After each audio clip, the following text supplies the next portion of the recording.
Hi everyone, welcome back. I'm going to dive into a subtopic within the greater discussion of social and emotional learning. And I've talked about how musical experiences lend themselves to social and emotional learning because we often make music in a social environment. We're often dealing with emotions when we create music, when we play music, when we perform music, and when we compose, develop, improvise, whatever we're doing in the music. Music is a humanity, it's an art form, it's a very human art form, and it's something that we value because it is an aesthetic. So I want to talk right now about just one little piece of the overall social and emotional learning goals, and this would fall under the creating supportive relationships heading. And what I want to talk about is the difference between supporting somebody and doing something for somebody. Because sometimes we may think that helping someone is the same as supporting them, and so therefore doing something for somebody is the same as supporting them because it's helping them, right? Does that make sense? A lot of people would beg to differ, and I agree with that. If my goal is to support you in achieving a goal, right? Like, I don't know, cleaning up your house, right? Cleaning up a room. If I do it for you, then it just gets done, right? But what is the implication there? Besides you being really happy about that. No. What's the implication of doing something for someone, right? Well, a big implication of that could be that they're not able to do it, that they don't have the skills, they don't have the knowledge, they're just not able, they're not capable. So really, in a way, if you do something for somebody, you're not supporting them, you're kind of sidelining them. Like you're saying, just get out of my way, right? I'm gonna do this, I'll show you what to do. Now in music education, what would that kind of look like? What would that same relationship look like? It might be just telling somebody that, okay, I'm gonna show you how to do this part. You grab their hands and you're like, do it like this, do this, do it like this. And you kind of just do it. And you come in kind of heavy-handed, no pun intended.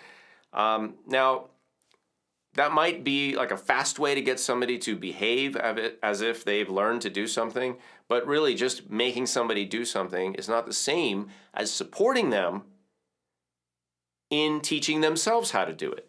What do I mean by that?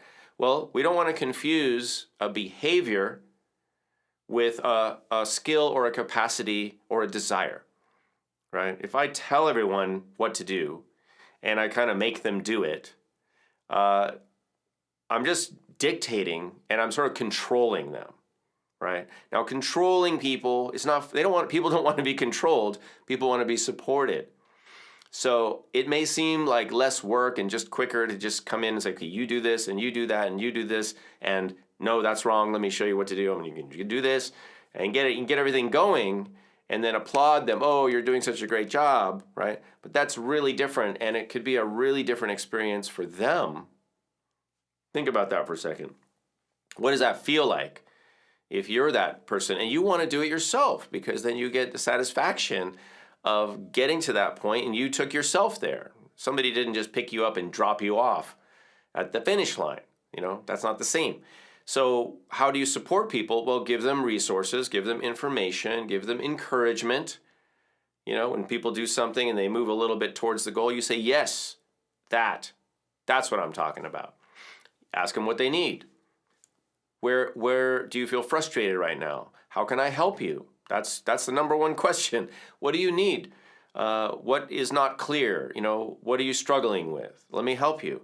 And they can ask questions, they can solve the problem, and they can get themselves there. It may take a little bit longer than you think they should take or that you want them to take, but you know what? That's okay, right? I hope that's okay. And then they get themselves there with your support and help. And how awesome is that? So that's what it's about. So that's my talk. That's all. It's just something to consider. I'd love to hear your input below. If you'd like to leave a helpful comment on this subject. And remember, we're talking about social emotional learning. We're talking about the idea of creating a supportive relationship. This also goes for how you can help your students or participants create supportive relationships between themselves, right? It's not just you and them. If you're a facilitator or teacher or leader, it's not just about that relationship. That's one relationship, but there's also your peer-to-peer relationships. So again, even there, you can foster mutually supportive relationships where somebody is able to guide themselves to whatever goal they're trying to reach. And let's remember, and I just want to end with this, nobody can teach you ultimately how to do something. People can only show you things, give you information, encourage you, be available. But you know what? We are all our own teachers. Everything that I've really learned how to do, I've learned it for myself, right? And if you think about things you can do, you probably taught yourself in a way. I mean, of course, your teachers are your guides. They're your helpers. But you are your own best teacher, just like your students are their own teacher ultimately, all right? So be supportive. Being supportive is a lot different than being controlling. And that's the message. So in your own teaching, just think about how you can do that. And like I said, leave your helpful and kind comments below. You can reach out to me at kalanimusic.com. You can find some of my music mindfulness and mindfulness teachings at kalanidas.com. You can find more here on World Drum Club and more at patreon.com/Kalani. Thanks for watching.